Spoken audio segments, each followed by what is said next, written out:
السلام علیکم ورحمۃ اللہ وبرکاتہ۔ کیسے ہیں آپ لوگ؟ امید کرتا ہوں کہ آپ لوگ خیر وافیت کے ساتھ ہوں۔ اللہ تعالیٰ آپ کو ایسے ہی خوش رکھے۔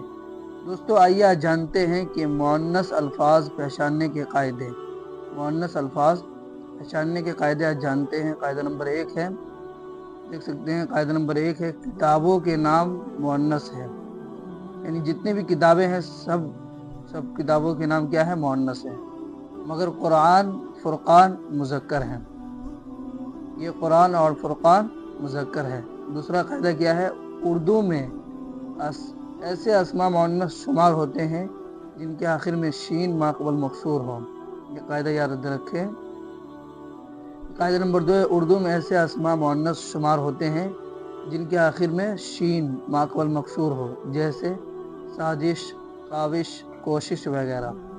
اب یہاں آپ کو استعمال کرنے کا طریقہ بتا رہے۔ استعمال کا طریقہ یہ صحیح ہے، یہ غلط ہے۔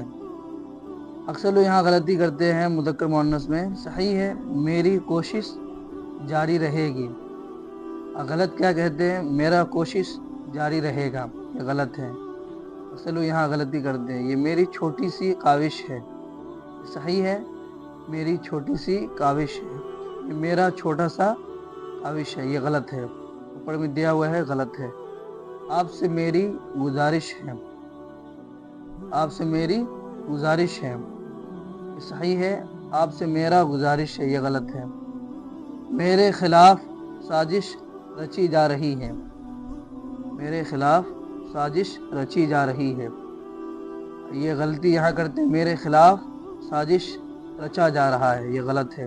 اب دیکھ لیا، استعمال کا طریقہ بہت اہم ہے۔ میری کوشش جاری رہے گی، میری چھوٹی سی کاوش ہے، آپ سے میری گزارش ہے، کسی کو کہو تو کہو میری گزارش ہے، میرے خلاف سازش رچی جا رہی ہے۔